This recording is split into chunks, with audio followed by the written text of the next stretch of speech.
को संबोधित करें हमारे युग पुरुष माननीय प्रधानमंत्री महोदय।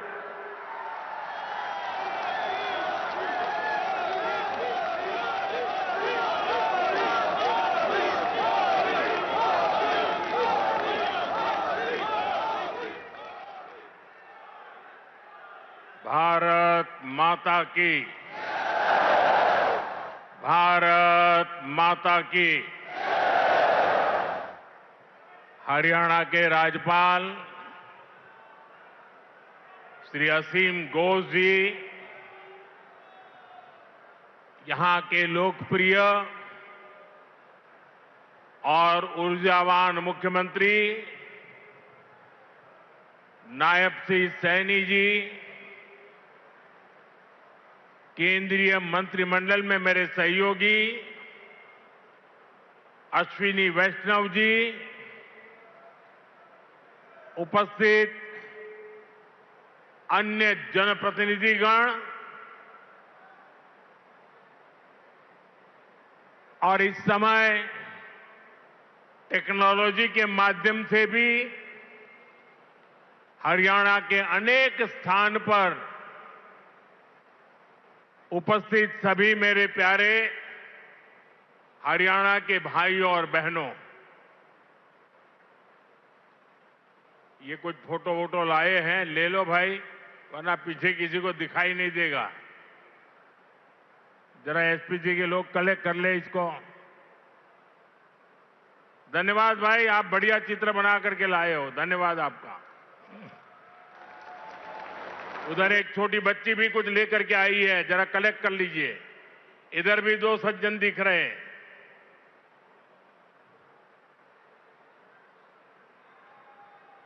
और फिर आराम से बैठ जाइए सब लोग। आपके प्यार के लिए, आपकी इस कला साधना के लिए मैं आप सबका धन्यवाद करता हूं जी। साथियों, जिंद की इस गौरवशाली भूमि से आप सभी को मेरी राम राम।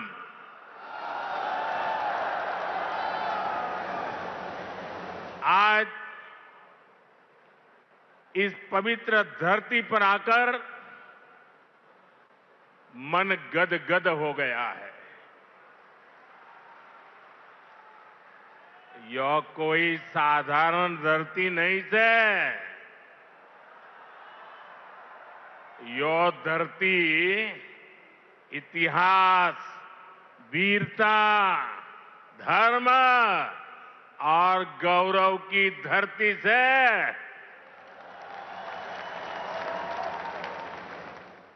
शक्तिपीठ माता जयंतिया का नाम और आशीर्वाद इस शहर पर बना रहता है। और मेरे लिए तो जिंद आना पुरानी यादों का झरोखा खोलने जैसा है। मैं बैठे बैठे कई चेहरे देख रहा था, पुराने, सारे परिचित चेहरे। बहुत लोग होंगे जो क्लेम करते होंगे कि मैं उनके स्कूटर पर जींद में आया करता था। कई दशक पहले मैं संगठन के काम से पहली बार जींद आया था। फिर आप लोगों ने मुझे जो अपनत्व दिया, जो प्रेम दिया, वो आज तक मैं भूला नहीं हूं। मुर्रा भैंस का दूध, दही और घी, जिंद का देसी बुरा और यहां का घेवर, ये वो यादें हैं जो जिंद से जुड़ ही जाती है। साथियों, इतने वर्षों में जिंद का घी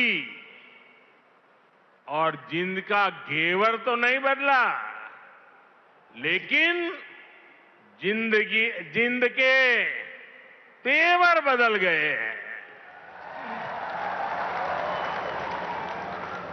आज जिंद बीजेपी एनडीए के सुशासन मॉडल की तस्वीर बन रहा है। बीते वर्षों में पूरा हरियाणा ही विकास की नई पटरी पर चल पड़ा है। आज का ये कार्यक्रम डबल इंजन की बीजेपी सरकार के इसी मिशन को नई ऊर्जा से भर रहा है। साथियों, आज जिंद का, हरियाणा का नाम इतिहास के पन्नों में दर्ज हो गया है।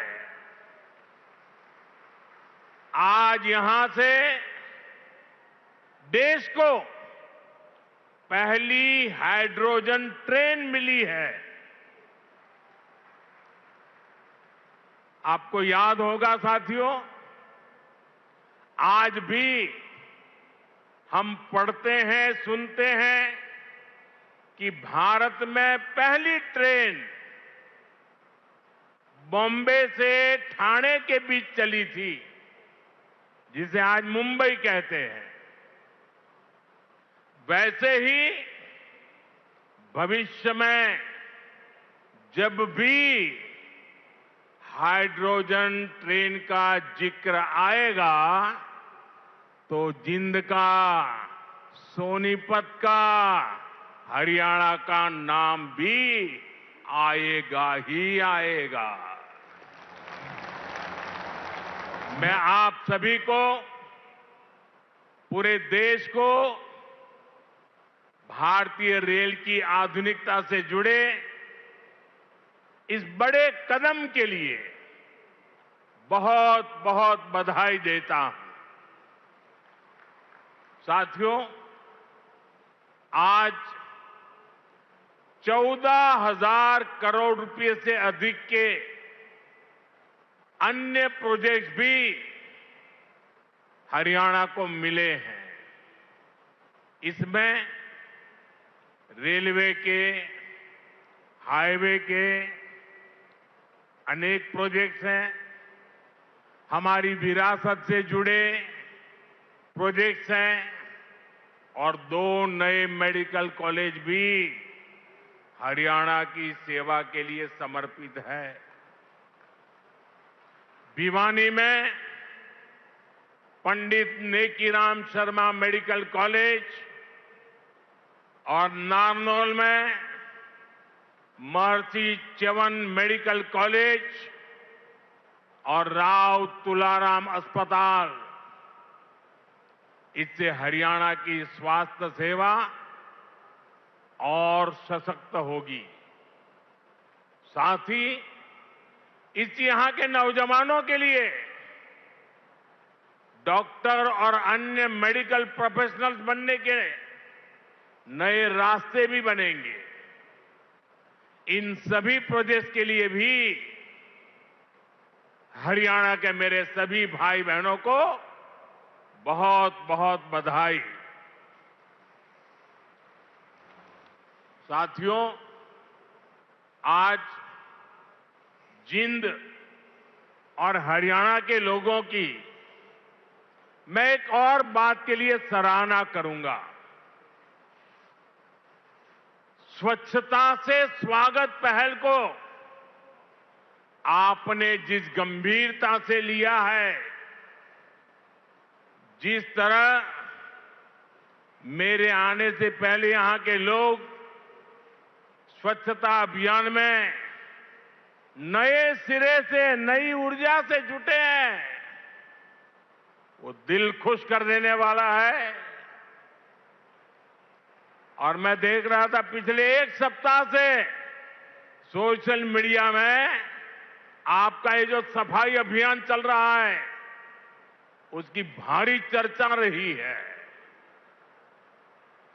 लेकिन कुछ लोगों ने यह भी कहा है सोशल मीडिया में, मोदी जी आप बार बार आइए ताकि हमारा जिंद स्वच्छ रहे। जिस महाशय ने ये भाव व्यक्त किया है, मैं उनका धन्यवाद करता हूं। लेकिन मैं जिंद वालों से आज कुछ मांगने आया हूं। आप मुझे बताइए, क्या इस सफाई के लिए, ये स्वच्छता के लिए मोदी का आना जरूरी है क्या? अगर जिंद के लोग तय कर लें, हरियाणा के लोग तय कर लें कि अब हम गंदगी नहीं करेंगे, तो जिंद कभी गंदा होगा क्या? हरियाणा में गंदगी आएगी क्या? तो काम एक ही करना है, मोदी के आने की जरूरत नहीं है, सिर्फ आप तय कर लीजिए। स्वच्छता ये हमारा स्वभाव बना देंगे, स्वच्छता ये हमारे संस्कार बना देंगे। हम स्वच्छता को इसी तरह अपनी हर दिन की जिंदगी का हिस्सा बनाएंगे। साथियों, अगर हम रेलवे के इतिहास पर नजर डालें तो पाते हैं कि 19वीं सदी के रेलवे की पहचान स्टीम इंजन से बने थे। 20वीं सदी की पहचान डीजल और बिजली से चलने वाली रेल बनी, और अब 21वीं सदी की रेल हाइड्रोजन से चलने वाली है। आज भारतीय रेल ने भी 21वीं सदी की इस टेक्नोलॉजी में एक बड़ा स्टेप लिया है। आज जिंद से सोनीपत के बीच हाइड्रोजन ट्रेन चली है। अभी ये सफर 90 किलोमीटर का है, लेकिन भविष्य में इसका विस्तार होने की बहुत संभावनाएं हैं। हम इस पर रिसर्च करते रहेंगे, लागत कम कैसे हो इसका तरीका ढूंढते रहेंगे, एफिशिएंसी कैसे बढ़े इस पर काम करते रहेंगे, और बड़ी जांच पड़ताल करते करते एक के बाद एक कदम उठाते जाएंगे। दुनिया में हाइड्रोजन ट्रेन अभी अभी आई है, करीब 7-8 साल पहले ही अस्तित्व में आई है। अभी दुनिया के 3 या 4 देश ही हैं जिनके पास हाइड्रोजन ट्रेन चलाने का सामर्थ्य है, और जिन देशों में अभी ऐसी हाइड्रोजन ट्रेन भी चल भी रही है, वहां बहुत शुरुआती दौर में है। लेकिन भारत की जो ये हाइड्रोजन ट्रेन है, उसके सामर्थ्य के बारे में सुनकर आपको भी गर्व होगा, एक एक हिंदुस्तानी को गर्व होगा। साथियों, जिंद से सोनीपत को चलने वाली हाइड्रोजन ट्रेन दुनिया की सबसे ताकतवर हाइड्रोजन ट्रेन है।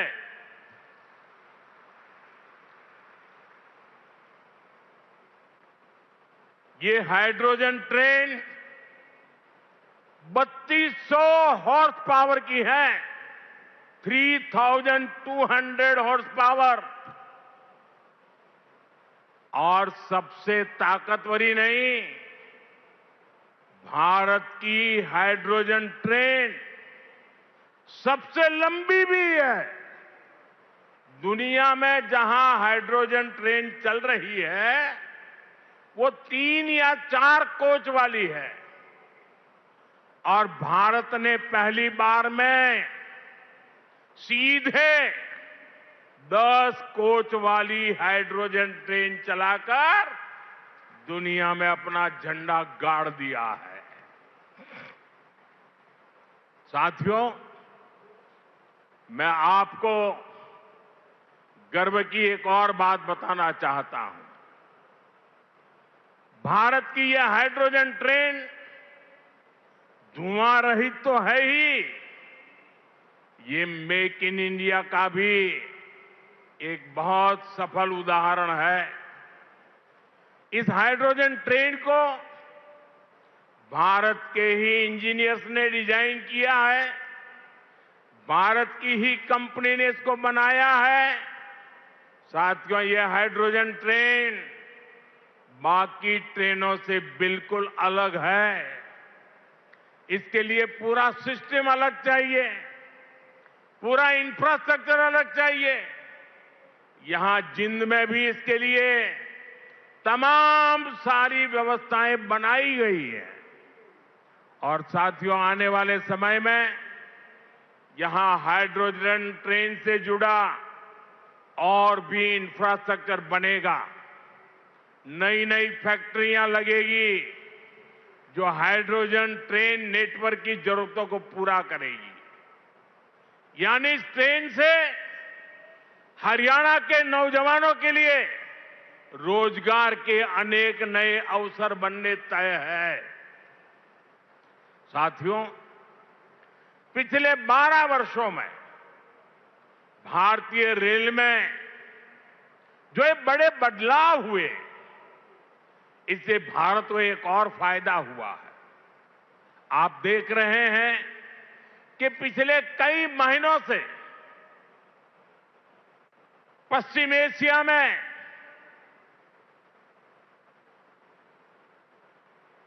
हॉर्मुज के पूरे क्षेत्र में, ईरान और गल्फ में युद्ध चल रहा है।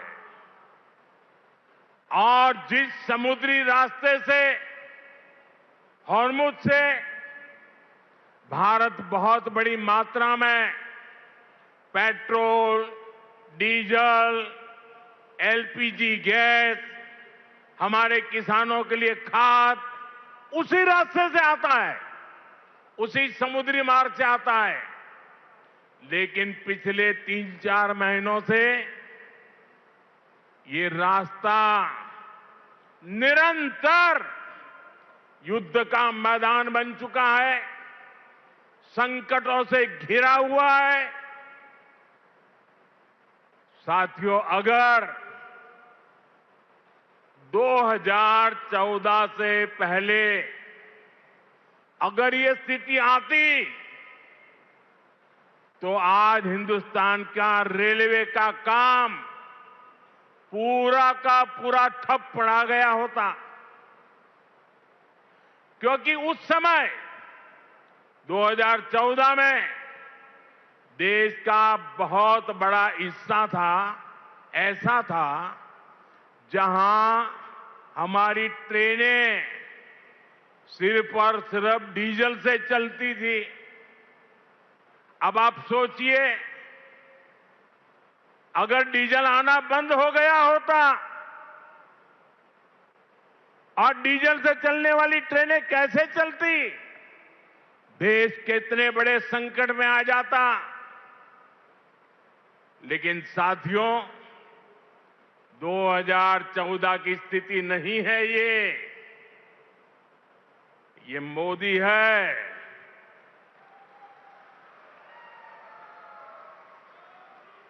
बहुत पहले सोचता भी है और समस्या के समाधान के रास्ते भी जमीन पे उतारता है। आप सोचिए, भारतीय रेल के बिजलीकरण की शुरुआत, ये सुनकर के भी ये चौंक जाएंगे आप लोग। बिजलीकरण की शुरुआत 1925 में हुई थी, यानी करीब 100 साल पहले। 1925 से लेकर 2014 तक, यानी करीब 90 साल में पूरे देश का जो रेल नेटवर्क था उसका सिर्फ 30%, 30%, एक तिहाई से भी कम रेल नेटवर्क का बिजलीकरण हो पाया था। 70% क्षेत्र डीजल से चलता था और जिस गति से 90 साल में 30% काम हुआ तो 100% होते होते 300 साल लग जाते, 200 और लगते।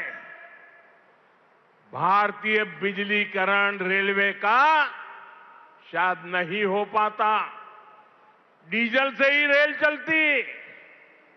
लेकिन बीते 12 वर्षों में भारत के करीब 99%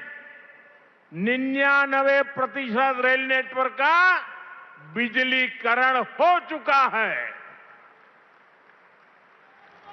हरियाणा में रेल नेटवर्क का 100% बिजलीकरण हो गया है। इस वजह से लड़ाई होने के बावजूद भी, तेल का संकट पैदा होने के बावजूद भी भारत की रेल रुकी नहीं है, भारत की विकास की गाड़ी अटकी नहीं है। ट्रेनें निरंतर चलती रही। साथियों, रेल हो, रोड हो, कनेक्टिविटी का ऐसा काम सुविधा भी देता है और विकास की गति भी कई गुना बढ़ा देता है। आज जिंद जो इतने सारे हाईवे से जुड़ रहा है, अभी इस मंच से भी 3 बड़े प्रोजेक्ट शुरू हुए हैं। दिल्ली, अमृतसर, कटरा एक्सप्रेस वे के हरियाणा वाले हिस्से का लोकार्पण हुआ है। जींद गोहाना नेशनल हाईवे भी राष्ट्र को समर्पित किया गया है। इसके अलावा अंबाला काला आम 4 लेन से भी हरियाणा और हिमाचल दोनों राज्यों के लोगों को बहुत सुविधा होगी। साथियों, अब जींद देश का ऐसा जिला बन गया है जो 5 नेशनल हाईवे से कनेक्टेड है। ऐसी कनेक्टिविटी से यहां के किसानों और पशुपालकों की उपज को बड़ी मंडियों तक पहुंचाना आसान और सस्ता होगा। इससे उद्योगों को बल मिलेगा, पर्यटन को पंख लगेंगे और इससे बड़ी संख्या में नए रोजगार भी बनेंगे। साथियों, आप सभी जानते हैं, अभी मैं कुछ दिन पहले ही इंडोनेशिया, ऑस्ट्रेलिया और न्यूजीलैंड की यात्रा से लौटा हूं। वहां भारत ने अनेक तरह के समझौते किए जिनकी बहुत चर्चा हुई है, लेकिन एक विषय ऐसा है जिस पर उतनी बात नहीं हुई। ये विषय मेरे देश के और विशेषकर हरियाणा के युवाओं से जुड़ा हुआ है और वह विषय है खेलकूद, स्पोर्ट्स। साथियों, ऑस्ट्रेलिया और न्यूजीलैंड में वहां की सरकारों से स्पोर्ट्स को लेकर मेरी व्यापक चर्चा हुई है। इन दोनों देशों के साथ मिलकर आने वाले समय में हम स्पोर्ट्स इंडस्ट्री, खिलाड़ियों की ट्रेनिंग, ऐसे अनेक मामलों में बहुत सारा काम साथ मिलकर करने वाले हैं। इससे हरियाणा के युवाओं को भी बहुत लाभ होगा। साथियों, आज भारत में स्पोर्ट्स को फिटनेस और रोजगार का बड़ा माध्यम बनाया जा रहा है।